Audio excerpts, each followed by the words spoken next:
कि इंस्टाग्राम पे जो आप मुझसे क्वेश्चंस पूछेंगे उनमें से मैं 6 क्वेश्चंस सिलेक्ट करके आपको उनके जवाब दूंगा।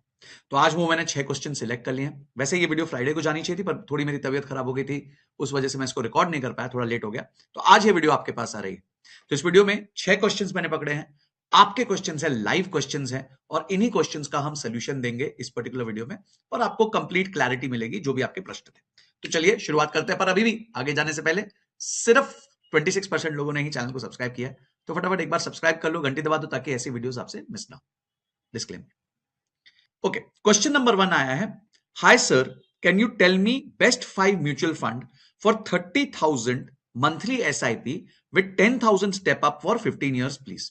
तो सबसे पहले जिन्होंने ये क्वेश्चन पूछा है, बहुत अच्छी बात है कि आप 30,000 रुपए महीने की SIP करना चाहते हो, और 5 एक रीजनेबल नंबर है। 15 साल का आपका गोल है, with 10,000 per year step up, मतलब हर साल में आप उसको 10,000 रुपए स्टेप अप करोगे, विच इज वेरी गुड। अब मैं ये मानता हूं कि आपका रिस्क प्रोफाइल थोड़ा सा मॉडरेट से अग्रेसिव के बीच में होगा, क्योंकि 15 इयर्स एक लंबा पीरियड होता है। तो जब भी आपके पास लंबा पीरियड होता है, आप थोड़ा सा रिस्क ज्यादा ले सकते हैं। तो अगर मैं सलाह दूं और ये कहूं कि 30,000 का आपको 5 म्यूचुअल फंड्स में इक्वली बांटना है, तो यानी कि अपने पास 6,000 रुपए पर म्यूचुअल फंड हो गया। अब इसको ना हम ऐसे देखते हैं कि कौन सा म्यूचुअल फंड, मैं नाम बताऊं उससे अच्छा कैटेगरी पे फोकस करते हैं। देखिए, 15 साल के होराइजन में हमारे को जो फोकस करना चाहिए, सबसे पहले हमें कैपिटलाइजेशन बेस्ड म्यूचुअल फंड्स पे जाना चाहिए। अब वहां पे जनरली लोगों को कंफ्यूजन होता है, मैं लार्ज कैप करूं, मिड कैप करूं कि स्मॉल कैप करूं। इसमें मेरा सोल्यूशन होगा, 2 म्यूचुअल फंड्स हमें लेने हैं, एक फ्लेक्सी कैप लेना है और एक मल्टी कैप लेना है। अब आप बोलोगे सर, फ्लेक्सी कैप और मल्टी कैप में क्या फर्क है? फ्लेक्सी कैप फंड में 100% जो पावर होती है म्यूचुअल फंड में सिलेक्ट करने की, कौन से कैपिटलाइजेशन में कितना पैसा जाना है, वो फंड मैनेजर के हाथ में होता है। जबकि मल्टी कैप में कंपलसरी होता है कि जितना भी पैसा फंड मैनेजर लगाएगा, उसका 25% लार्ज कैप, 25% मिड कैप और 25% स्मॉल कैप में लगेगा। बचा हुआ 25% फंड मैनेजर के डिस्क्रिप्शन पे होता है कि वो कहीं भी लगा सकता है। तो अब आप बोलोगे सर, इसमें क्या फर्क होता है? जनरली मैंने देखा है कि इंडिया में जितनी भी फ्लेक्सी कैप स्कीम्स हैं, वो क्या कर रही हैं, वो आपके लिए पैसा ज्यादातर लार्ज कैप में लगा रही। तो उनका एक्सपोजर एनीवेयर अराउंड 60 to 80% तक लार्ज कैप में होता है, और बचा हुआ पैसा मिड कैप और स्मॉल कैप में होता है। पर वहीं जब आप मल्टी कैप में जाते हैं, तो आपको तीनों कैपिटलाइजेशन का इक्वल बंटवारा तो मिलना ही मिलना है। उसके बाद हो सकता है कि फंड मैनेजर का व्यू हो, तो वो ज्यादा से ज्यादा 50% ही लार्ज कैप में डाल सकता है, उसको मिड कैप और स्मॉल कैप को प्ले करना ही पड़ेगा। तो क्या होगा, जब आप फ्लेक्सी कैप लेंगे तो आपका फोकस ज्यादा लार्ज कैप की तरफ हो जाएगा, और जब आप मल्टी कैप लेंगे तो आपका फोकस मिड कैप और स्मॉल कैप की तरफ हो जाएगा। तो आपको ये स्ट्रेस लेने की जरूरत नहीं होगी कि भाई मैं क्या करूं, और मैं मतलब व्हाट शुड आई डू, क्या किस तरीके से मैं अपने पोर्टफोलियो को बैलेंस करूं। ये सारा काम फंड मैनेजर अपने बेसिस पे कर लेगा। जब आप मल्टी कैप फंड सिलेक्ट कर रहे हो, तो ये फोकस करें कि ऐसा मल्टी कैप फंड सिलेक्ट करें कि जिसमें जैसे 25% लार्ज कैप में जा चुका है, तो ऐसा नहीं है कि बचा हुआ जो 25% डिस्क्रिशन है फंड मैनेजर का, वो भी उसने पूरा का पूरा लार्ज कैप में डाल दिया है। कोशिश करिए कि उसमें ज्यादा कॉन्सेंट्रेशन आपको मिड कैप और स्मॉल कैप की मिल जाए। इन दोनों फंड्स के माध्यम से आपको क्या होगा, आपको मिल जाएगा एक total large cap, mid cap, small cap का एक्सपोजर। इसमें कोई भी 2 बढ़िया फंड सिलेक्ट कर लीजिए। ऐसे फंड सिलेक्ट करिए जिनके रोलिंग रिटर्न्स ने हमेशा अपने बेंचमार्क को बीट किया है, कंसिस्टेंट रिटर्न्स दिए हैं, और उसका शार्प्स रेशियो बेटर है, रिस्क एडजस्टेड रिटर्न्स बेटर हैं। तो इस तरीके से आप सिलेक्ट कर सकते हैं। ये हो गए 2 फंड्स। तीसरा फंड जो आप ले सकते हैं, तीसरा फंड आपको लेना चाहिए, एक कुशन लेना चाहिए जो आपको एक तरीके से डेट, गोल्ड, सिल्वर का भी एक्सपोजर देगा, जिसमें मल्टी एसेट फंड्स आज के दिन बहुत अच्छे हैं। इसमें क्या होता है, इसमें आपको इक्विटी, डेट, गोल्ड, सिल्वर सबका एक्सपोजर, इंटरनेशनल इक्विटी सबका एक्सपोजर मिल जाता है। तो एक मल्टी एसेट फंड जो है वो आपके लिए बहुत बढ़िया रहेगा। तो एक अच्छा मल्टी एसेट फंड रहेंगे तो उससे आपको गोल्ड, सिल्वर का एक्सपोजर मिलेगा और डेट का प्रोटेक्शन भी मिलेगा। तो 3 फंड हो गए। अब चौथे फंड में आते हैं। चौथा फंड जो आप लेंगे, अब चौथा और पांचवा फंड जो लेंगे ना, वो हम स्टाइल बेस्ड इन्वेस्टिंग पे लेंगे। ठीक है, और इसमें मैं सहवाग और सचिन की जोड़ी को पसंद करता हूं। सहवाग को मैं कहता हूं मोमेंटम प्लेयर, सचिन को मैं कहता हूं वैल्यू प्लेयर। ठीक है, मोमेंटम प्लेयर वो होते हैं जो जब अपने जिनका तेजी का टाइम आता है तो फट फट फट शॉट्स मारते हैं, पर जब खराब होती है इनिंग्स तो जल्दी जल्दी आउट भी हो जाते हैं। और वैल्यू प्लेयर वो होता है जो कंसिस्टेंटली रिटर्न देता है। तो इन दोनों की जो जोड़ी जब हम बनाते हैं, तो एक अच्छी जोड़ी हमारे लिए बनती है। तो इसमें आप मोमेंटम और वैल्यू के फंड्स को पिकअप कर सकते हैं। इसमें भी आप इंडेक्स फंड्स, आजकल फैक्टर फंड्स आ चुके हैं, जैसे निफ्टी 500 मोमेंटम 50 है और निफ्टी 500 वैल्यू 50। देश की टॉप 500 कंपनीज से मोमेंटम 50 और वैल्यू 50 को आइडेंटिफाई करके आपके पोर्टफोलियो में बना देगा, और आपके लिए एक अच्छा मोमेंटम वैल्यू पोर्टफोलियो क्रिएट हो जाएगा।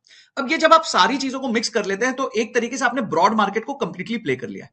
फ्लेक्सी कैप से आपने लार्ज कैप को ज्यादा प्ले कर लिया, मल्टी कैप से आपने स्मॉल कैप और मिड कैप को प्ले कर लिया, मल्टी एसेट से आपने गोल्ड, सिल्वर, डेट, इंटरनेशनल को प्ले कर लिया, और मोमेंटम वैल्यू से आपने स्ट्रेटजीज को प्ले कर लिया। I think this is a great portfolio for a span of 15 years. आप इस पर बैंक कर सकते हैं और एक अच्छे सीएजीआर की एक्सपेक्टेशन रख के बेंचमार्क यानी कि निफ्टी 500 को बीट करने की अपेक्षा रख सकते हैं। तो ये हो गया भाई पहला जवाब। अच्छा लगा हो तो लाइक कर देना, और भी कोई क्वेश्चन हो तो नीचे कॉमेंट कर देना। सेकंड क्वेश्चन आता है, सर मेरी इन्वेस्टमेंट स्टॉक्स एंड एमएफ में डिस्ट्रीब्यूटेड है, हेल्थ इंश्योरेंस लेना है बट कौन सा सही रहेगा ये पता नहीं है, आप कुछ अच्छे कंपनी सजेस्ट करिए और कितना कवर लेना चाहिए ये मुझे बताइए। तो भाई ये आ गया इंश्योरेंस का क्वेश्चन। मेरे हिसाब से इंश्योरेंस इंडिया में सबसे कम बात की गई बात है और ये बहुत इंपॉर्टेंट है। ये लाइफ की सीट बेल्ट है और खासकर हेल्थ इंश्योरेंस तो डेफिनेटली इंपॉर्टेंट है, क्योंकि लाइफ इंश्योरेंस में या टर्म इंश्योरेंस में तो आप जब आपके ऊपर लाइबिलिटीज होंगी, आपका शादी हो जाती है, बच्चे हो जाते हैं, तो फिर भी आपके लिए वो है, बट हेल्थ तो पहले दिन से होनी चाहिए।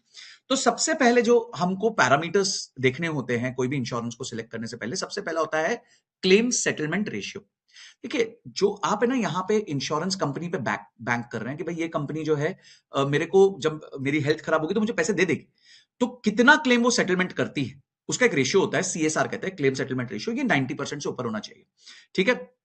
उसके अलावा जो भी उसके नेटवर्क हॉस्पिटल्स हैं जहां पे वो कैशलेस चलती है पॉलिसी, उसमें से कोई हॉस्पिटल्स आपके घर के आसपास होने चाहिए। नहीं तो क्या होगा, पता चला कि हॉस्पिटल 50-100 किलोमीटर दूर है और आप जो है जा ही नहीं पा रहे, आप कोई और हॉस्पिटल में चले गए, वहां पे वो नेटवर्क में नहीं है। तो ये भी एक चीज आपको चेक करनी है। और उसके बाद जब आप कंपनी फाइनलाइज करते हैं तो कुछ चीजों का ध्यान रखें। जब आपने फाइनल कर लिया, चलो मेरे को ये पर्टिकुलर कंपनी का इंश्योरेंस चाहिए, तो उसके बाद कुछ माइनर क्लॉजेस जो आपको इंश्योरेंस के अंदर देखने वो है, रूम रेंट कैपिंग नहीं होनी चाहिए। इस पे बहुत वीडियोस में बना चुका हूं, आप मेरे प्लेलिस्ट में देख सकते हैं, इंश्योरेंस की अलग प्लेलिस्ट है। कोपे नहीं होना चाहिए और डिजीज वाइज सब लिमिट नहीं होनी चाहिए। ये तीन चीजें आपको अपनी इंश्योरेंस वाले को हमेशा पूछनी है कि भाई ये तीन चीज मेरे को नहीं चाहिए मेरी इंश्योरेंस में। इसके अलावा भाई मैं सब कुछ हम देख लेंगे, बट ये तीन चीज होंगी।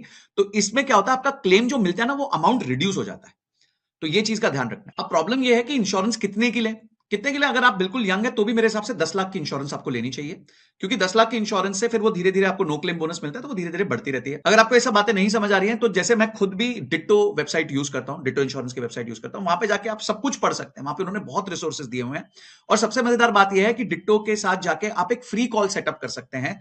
30 मिनट्स की आपकी टोटली कॉल फ्री हो जाएगी, आपको कोई पैसे नहीं देने, और आप वहां पे जाके हजारों सवाल पूछिए। ये सारे सवाल आप उनसे डिटेल में पूछिए। प्लस इनका जो स्पैम फ्री सिस्टम है ना, ये आपका डेटा आने के बाद भी, आपका कॉल आने के बाद भी आपको स्पैम नहीं करेंगे, कभी बार बार फोन करके तंग नहीं करेंगे। अगर आप सेटिस्फाई हो जाएं सारे एक्सप्लेनेशन से, तो आप इंश्योरेंस ले सकते हैं। ये ऐसा नहीं है कि इंश्योरेंस बेचते वक्त ही जो है आपके साथ बात करते हैं, इनका क्लेम्स के टाइम भी आपको फुल सपोर्ट मिलता है। तो अगर इस तरह का कोई प्लेटफॉर्म साथ में हो ना, तो आपको एंट्री से लेकर एग्जिट तक हर चीज बहुत स्मूथ हो जाती है। मैं खुद भी इसी वेबसाइट को यूज करता हूं, इसलिए आपको रेकमेंड कर रहा हूं। तो अगर आपको भी 30 मिनट्स की फ्री कॉल बुक करनी है इनके साथ, तो मैंने डिस्क्रिप्शन में लिंक दिया हुआ है, उस पर जाके क्लिक कर लीजिए और वहां से अपनी कॉल को बुक कर लीजिए, क्योंकि ये सारे क्वेश्चंस के जवाब वो बहुत आसानी से आपको दे देंगे और आपको पूरा डिटेल में एक्सप्लेन कर देंगे। उनकी वेबसाइट भी देख सकते हैं, वेबसाइट पे भी उन्होंने ये सारे एक्सप्लेनेशंस दिए हुए हैं।